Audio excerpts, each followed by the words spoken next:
So welcome to my YouTube channel. That's what we call The Good Life. Today I'm going to be talking about all the things you can sow in the month of March. And you know what I'm going to say, if you've not already subscribed to my channel, if you could please do so, because you'll get lots of helpful hints and tips all throughout the year from my home garden, my allotment, and also my home kitchen from time to time.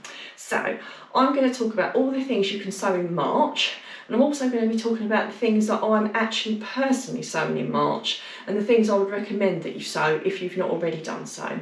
So although you can sow an awful lot of stuff in March, if you look on the backs of the packets, lots and lots of things say March on them, you wouldn't necessarily want to get everything out in March. And if I'm honest, it won't always be warm enough in your garden, all depending where you live, to put stuff straight out anyway. But I will go through everything, because just because you're not going to put it outside, you could start some things off indoors if you really liked them.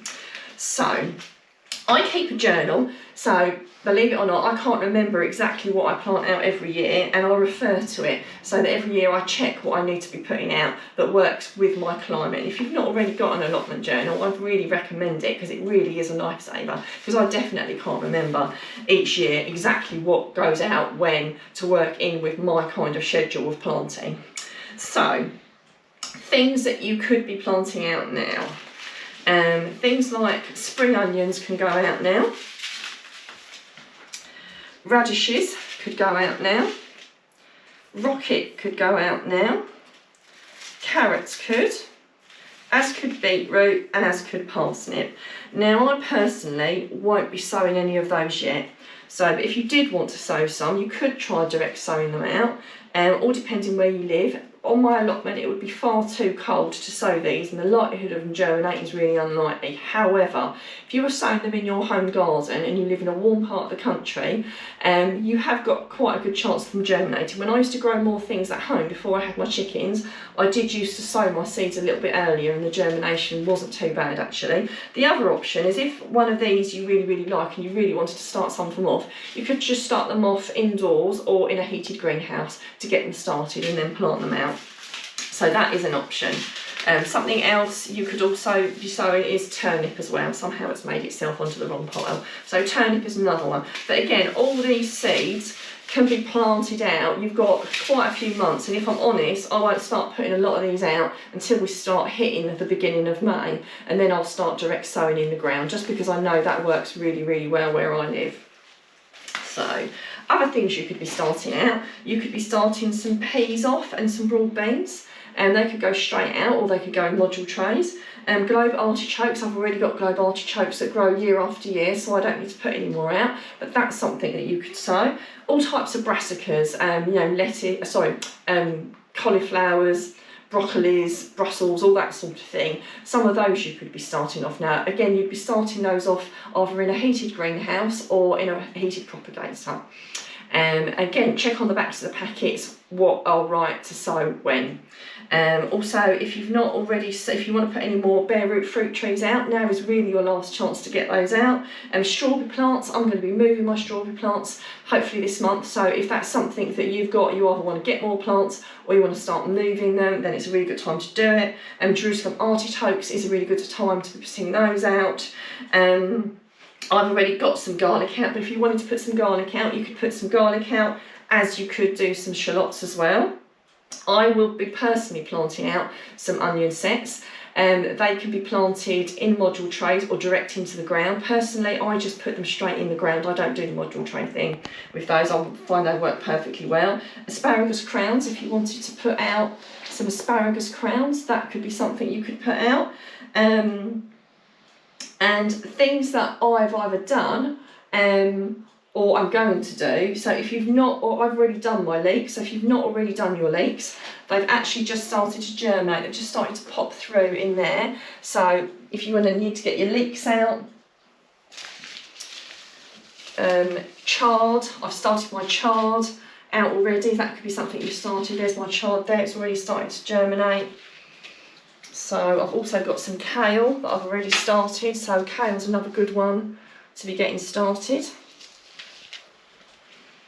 Other things you could be starting off now, and these are really important, if you intend to grow your own chilies, peppers or aubergines from seed, you need to be getting them out now.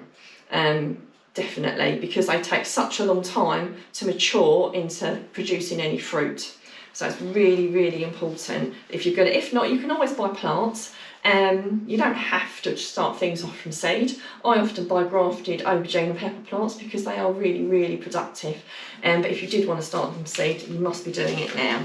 So looking at things that I'm going to be planting out this month. So my potatoes are going to be going out in March. I normally start mid to late March. Obviously I put the earlies out and then the second earlies, and I basically put them out over a course of weeks. There's no real strategic thing like the earlies must go in at this time and I do one week. It literally is a logistical thing because digging the ground, putting your potatoes in is quite tiring. So I just put a few out each week until they're all out. So if you've not already started chitting your potatoes, I know some people say it's not essential to chit, but it just gets them off to a better start. So, you know, it's everyone's choice to chit or not to chit. Personally, I chit because I like to get them off to a good start, but they're really starting to look. I only did these last month, or just started doing those, and they're already looking absolutely perfect. Like I said before, when you're chitting, you're looking for little stumpy shoots, not big, long, straggly ones. I've got a video on that which we can put for you to watch if you're not already aware on what the perfect conditions are on how to chit.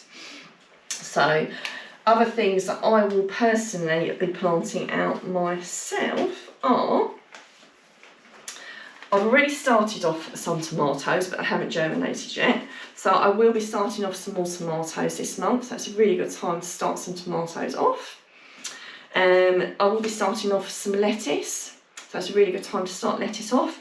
Again, both of these I will start off in a heated propagator, and as soon as they've germinated, just like these ones here, I lift them out, because if you leave them in there too long, you literally just want them to have poked through. You're not, you know, when I took them out, they had only just poked through, so they've grown a little bit since then. Otherwise, they so easily get too leggy. And I put them on the sunniest windowsill in my house until I'm able to then move them out into the conservatory, because even the conservatory this time of year could get a little bit too cold. And something else I'm going to be starting off is I'm going to be starting off some marigolds. These are really good companion planters for things like tomatoes and runner beans and French beans. So I'm going to be giving these a go. So even though these aren't technically for the pot to be eaten, they are absolutely perfect for keeping all the bugs away naturally. I had really bad white fly and black fly last year, so I'm hoping that this, accompanied with some other things, are going to really help to stop that from happening. Now I hope you've enjoyed watching my video. I'd love to know what you're planting at the moment and what you've already planted, and also if you've got any questions or queries, do put them in the comments and we'll do our best to answer them.